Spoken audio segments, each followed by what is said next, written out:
But यही price का prediction कि प्राइस ऊपर जाएगा या नीचे जाएगा, ये आपको प्रेडिक्ट करने के लिए आपको ज़रूरत होगी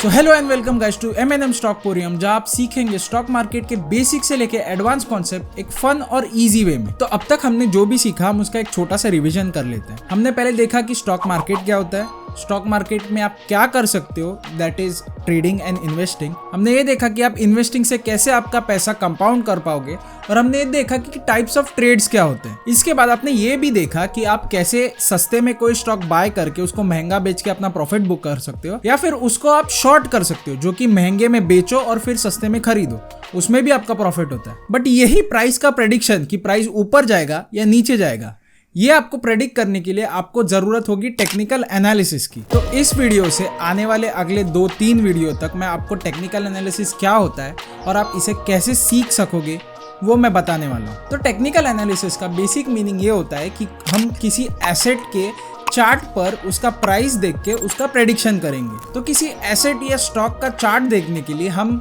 ट्रेडिंग व्यू नाम का एक सॉफ्टवेयर है या वेबसाइट है जिसका हम यूज करेंगे। मैं आने वाले टाइम में ट्रेडिंग व्यू पे एक डेडिकेटेड वीडियो बनाऊंगा कि हम इस पे चार्ट्स कैसे देख सकते हैं, इसके टूल्स यूज कैसे कर सकते हैं। तो जैसा कि आप मेरे स्क्रीन पे देख सकते हो, ये बेसिकली एक टाइम वर्सेस प्राइस का एक कंटिन्यूअस ग्राफ है लाइन के फॉर्म में। बट जब हम कोई स्टॉक या किसी एसेट का चार्ट एनालिसिस करेंगे तभी हम लाइन ग्राफ यूज नहीं करेंगे, हम यूज करेंगे कैंडल स्टिक्स।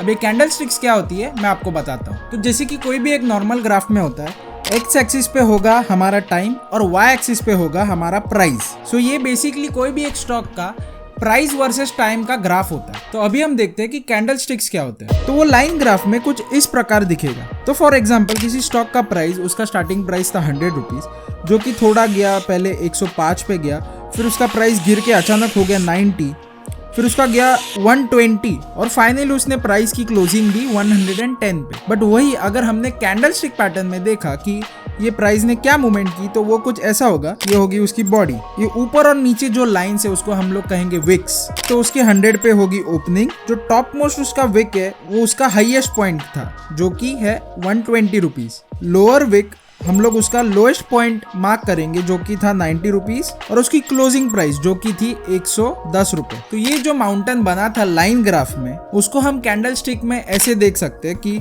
उसका जो ओपनिंग प्राइस था वो था 100, उसका हाईएस्ट प्राइस था 120, उसका लोएस्ट प्राइस था 90 और उसका क्लोजिंग प्राइस था 110 पे। इस पूरे स्ट्रक्चर को हम कहेंगे एक कैंडल।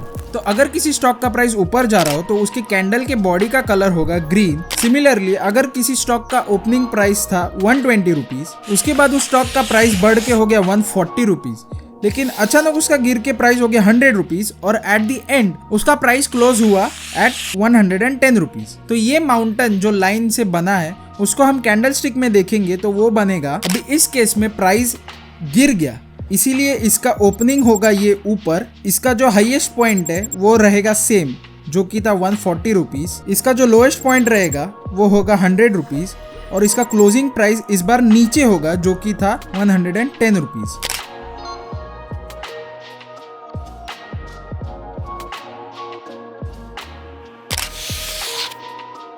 अब ये एग्जांपल में प्राइस नीचे गिरी तो इस कैंडल का कलर होगा रेड। तो जैसा कि आप अभी स्क्रीन पे देख पा रहे हो, इसी रेड और ग्रीन कैंडल के कॉम्बिनेशन से एक एसेट या एक स्टॉक का चार्ट बनता है। तो टेक्निकल एनालिसिस में हम लोग कैंडल स्टिक्स का यूज क्यों करते हैं? तो कैंडल स्टिक्स से कुछ पैटर्न्स बनते हैं जिसकी मदद से हम प्राइस का प्रेडिक्शन कर सकते हैं। तो जैसा कि एक बहुत फेमस कोट है, history repeats itself.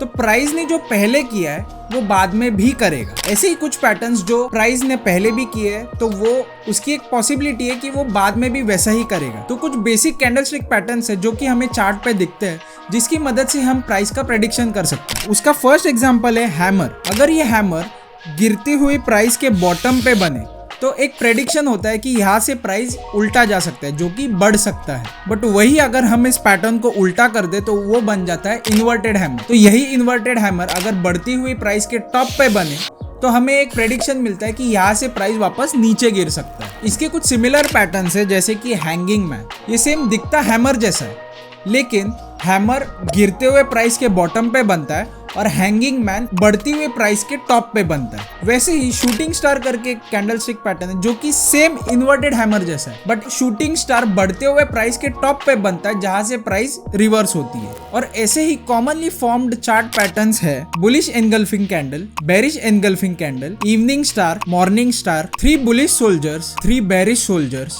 Bullish marubozu and bearish marubozu. अब ये कैंडलस्टिक पैटर्न्स हमें बस एक प्रोबेबिलिटी देते हैं कि यहाँ से प्राइस बढ़ सकता है या गिर सकता है, बट हम प्राइस का प्रेडिक्शन सिर्फ इन कैंडलस्टिक पैटर्न्स के बेसिस पे नहीं करेंगे। और भी कॉन्सेप्ट्स है जैसे कि सपोर्ट, रेजिस्टेंस, डाइवर्जेंसेस, जो कि मैं आने वाले वीडियोस में आपको बताऊंगा। बट तब तक के लिए आप एक छोटी सी एक्टिविटी कर सकते हो। तो आपको देखने हैं कि ऐसे कितने different types of candlestick patterns है जिसकी मदद से हम प्राइस को प्रेडिक्ट कर सकते हैं। तो अगर आपको ये शॉर्ट और स्वीट वीडियो पसंद आई हो then please like this video. ये वीडियो उनके साथ शेयर करो जिनको स्टॉक मार्केट के बारे में कुछ ना कुछ सीखना हो, एंड कंसीडर सब्सक्राइबिंग अस अगर आपको ऐसे ही वीडियोस और देखनी हो। और तब तक के लिए माय फ्रेंड्स, सावधान रहिए, सतर्क रहिए और